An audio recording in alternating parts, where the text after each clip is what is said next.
Prime minister Shehbaz ਸ਼ਰੀਫ ਹੋਰਾਂ ਵੱਲੋਂ America ਦੇ ਵੱਡੇ ਦਿਨ ਦੀ ਮੁਬਾਰਕਬਾਦ। ਆਵਾਮ ਦੀ ਖਿਦਮਤ ਵਾਸਤੇ ਹਰ ਮੁਮਕਿਨ ਕੋਸ਼ਿਸ਼ ਕਰਦੇ ਰਵਾਂਗੇ। ਹਮਜ਼ਾ ਸ਼ਹਿਬਾਜ਼ ਸ਼ਰੀਫ। इमरान खान दी मुल्को बार वास्ते पाकिस्तानियां दे वोट वास्ते सुप्रीम कोर्ट च अर्जी।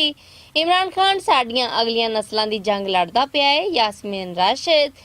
स्कूलां विच रिहाइश रखण वाले उस्तादां दी औखल च वाधा। ਇਹ ਪੰਜਾਬੀ ਰੇਡੀਓ USA है। पाकिस्तान तो खबरां नाल मैं परवीन मसूद। ਵਧੇਰੀ ਜਾਣਕਾਰੀ ਲਈ ਪੰਜਾਬੀ ਰੇਡੀਓ USA ਦੇ पेज ਨੂੰ लाइक करो, सबसक्राइब करो ते बैल दे बटन प्रेस करना ना भुलना। Prime minister of Pakistan Shehbaz Sharif होरा ने अपने एक ट्विटर सुनेहे राही अमरीका के वड्डे दिन ते मुबारकबाद दी है। उन्हें आख्या है कि मैनू ये मुबारकबाद देंदे होया खुशी महसूस हो रही है ते मैनू इस गल दी चोखी खुशी है कि असी अमरीकी सरकार दे नाल चंगे तालुक वास्ते रखने हाँ। साडी सरकार अमरीकी सरकार दे नाल कामकार करन अते लेन देन वाले मामलिਆਂ ते खुश है। ਇਹਦੇ ਨਾਲ ਸੁਣਨ ਵਾਲਿਆਂ ਨੂੰ ਦੱਸੇ ਜਾਈਏ ਕਿ ਪਾਕਿਸਤਾਨ ਦੀ ਇਤਲਾਮਾ ਅਤੇ ਨਸ਼ਰੀਆਤ ਦੀ ਵਜ਼ੀਰ ਮਰੀਮ ਔਰੰਗਜ਼ੇਬ ਹੋਰਾਂ ਨੇ ਆਖਿਆ ਹੈ ਕਿ 14 ਅਗਸਤ ਨੂੰ ਪਾਕਿਸਤਾਨ ਦਾ ਵੀ ਵੱਡਾ ਦਿਨ ਹੈ ਤੇ ਪਾਕਿਸਤਾਨ ਨੂੰ ਬਣੇ 75 ਵਰੇ ਬੀਤ ਗਏ ਨੇ। ਇਸ ਕਰਕੇ 75 ਵਰਿਆਂ ਦਾ ਖਾਸ ਲੋਗੋ ਬਣਵਾਇਆ ਗਿਆ ਹੈ। ਇਹਦੇ ਨਾਲ ਪਾਕਿਸਤਾਨੀ ਸਰਕਾਰ ਨੇ 75 ਰੁਪਈਆਂ ਦਾ ਨੋਟ ਛਾਪਣ ਦਾ ਵੀ ਫੈਸਲਾ ਕੀਤਾ ਹੈ। सीएम पंजाब हमजा शहबाज शरीफ होरां दा आखना है कि हुण हर सूरत आवाम दी खिदमत की जाएगी ਅਤੇ ਪੜਾਕੂਆਂ ਵਾਸਤੇ ਲੈਪਟਾਪ ਸਕੀਮ ਫਿਰ ਤੋਂ ਸ਼ੁਰੂ ਕੀਤੀ ਜਾਏਗੀ।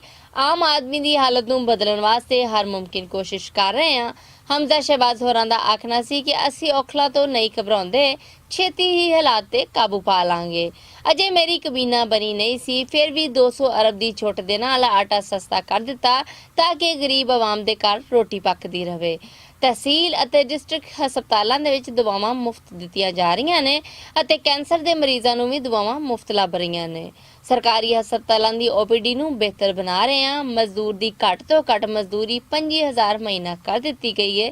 ਸਾਡਾ ਕੰਮ ਰੱਬ ਦੀ ਆਵਾਮ ਨੂੰ ਰਾਜ਼ੀ ਕਰਕੇ ਹੀ ਰੱਬ ਨੂੰ ਰਾਜ਼ੀ ਕਰਨਾ है। पाकिस्तान तहरीक इंसाफ के प्रधान इमरान खान होरा ने ओवरसीज पाकिस्तानियां यानी मुल्कों बाहर बसन वाले पाकिस्तानियां दे बारे इलैक्शन कमिशन ने कानून च जिहड़ा बदलाव कीता सी उन्होंने सुप्रीम कोर्ट ऑफ पाकिस्तान च चैलेंज कर दिता है। उन्होंने अर्जी दी है कि इलैक्शन कमिशन ऑफ पाकिस्तान ने मुल्कों बाहर वसन वाले पाकिस्तानियों कोलों उन्हां दे वोट का हक खो लिया है। उन्होंने इस अर्जी च नादरा ਅਤੇ इलैक्शन कमिशन ऑफ पाकिस्तान ਨੂੰ ਫਰੀਕ ਬਣਾਇਆ ਹੈ। उन्हें आख्या कि जदों पाकिस्तान के कानून ने यह हक बाहर वसन वाले पाकिस्तानियों ਨੂੰ ਦਿੱਤਾ ਹੋਇਆ है तो फिर इलैक्शन कमिशन ने ਇਹਦੇ ਚ बदलाव क्यों किया है। ਇਹ काम करके इलैक्शन कमिशन ने मुल्क के आइन का मजाक उड़ाया है। पाकिस्तान तो बाहर वसन वाले पाकिस्तानियों ਨੂੰ पूरा हक है कि वो अपने वोट राही पाकिस्तान की अगली सरकार का फैसला करन। पाकिस्तान तहरीक इंसाफ की आगू डॉक्टर यास्मीन राशिद होरां दा आखना है कि इमरान खान साडियां अगलियां नस्लां दी जंग लड़दा पिया है। पिछले 35 वरियां दी सरकार ने बाहर दे मुल्कां दी मुदाखलत नूं जारी रखिया ते लोकां दीयां जंगां अपने सिर लै लईयां। ਇਹ ਗੱਲਬਾਤ ਉਹਨਾਂ ਇੱਕ ਚੋਣਾਂ ਵਾਸਤੇ ਸੱਦੀ ਗਈ ਮੀਟਿੰਗ ਦੌਰਾਨ ਕੀਤੀਆਂ। ਉਹਨਾਂ ਆਖਿਆ ਕਿ ਮੁਲਕ ਪਿਛਲੇ 3 ਸਾਲ ਤੋਂ ਤਰੱਕੀ ਵੱਲ ਟੁਰ ਪਿਆ ਸੀ।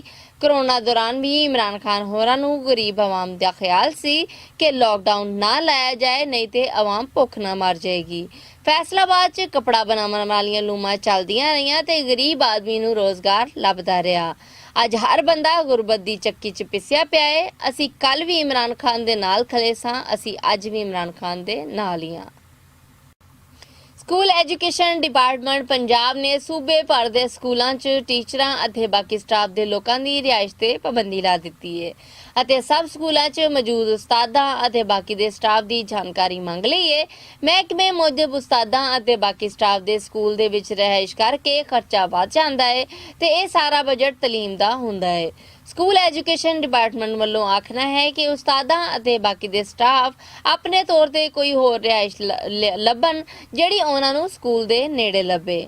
ਜਿਹਦੇ ਤੋਂ ਮਗਰੋਂ ਕਈ ਥਾਵਾਂ ਤੇ ਉਸਤਾਦਾਂ ਅਤੇ ਸਟਾਫ ਮੈਂਬਰਾਂ ਨੇ ਇhtਜਾਜ ਕੀਤਾ ਹੈ ਤੇ ਫੈਸਲਾ ਵਾਪਸ ਲੈਣ ਦੀ ਵੀ ਮੰਗ ਕੀਤੀ ਹੈ। ਇਹਦੇ ਨਾਲ ਉਹਨਾਂ ਦਾ ਆਖਣਾ ਸੀ ਕਿ ਜੇ ਰਿਹਾਇਸ਼ ਨਹੀਂ ਦੇਣੀ ਤੇ ਹਾਊਸ ਰੈਂਟ ਦੀ ਮਦ ਦੇ ਵਿੱਚ ਰਕਮ ਦਿੱਤੀ ਜਾਏ ਤਾਂ ਕਿ ਅਸੀਂ ਆਪਣੇ ਵਾਸਤੇ ਰਹਿਣ ਦਾ ਬੰਦੋਬਸਤ ਕਰ ਸਕੀਏ। ਪਾਕਿਸਤਾਨ ਤੋਂ ਹੁਣ ਤੱਕ ਲਈ ਇੰਨਾ ਹੀ। ਵਧੇਰੀ ਜਾਣਕਾਰੀ ਲਈ ਪੰਜਾਬੀ ਰੇਡੀਓ USA ਦੇ ਪੇਜ ਨੂੰ ਲਾਈਕ ਕਰੋ, ਸਬਸਕ੍ਰਾਈਬ ਕਰੋ ਤੇ ਬੈਲ ਦੇ ਬਟਨ ਨੂੰ ਪ੍ਰੈਸ ਕਰਨਾ ਨਾ ਭੁੱਲਣਾ। ਮੈਨੂੰ ਪਰਵੀਨ ਮਸੂਦ ਨੂੰ ਇਜਾਜ਼ਤ ਦਿਓ। ਰੱਬ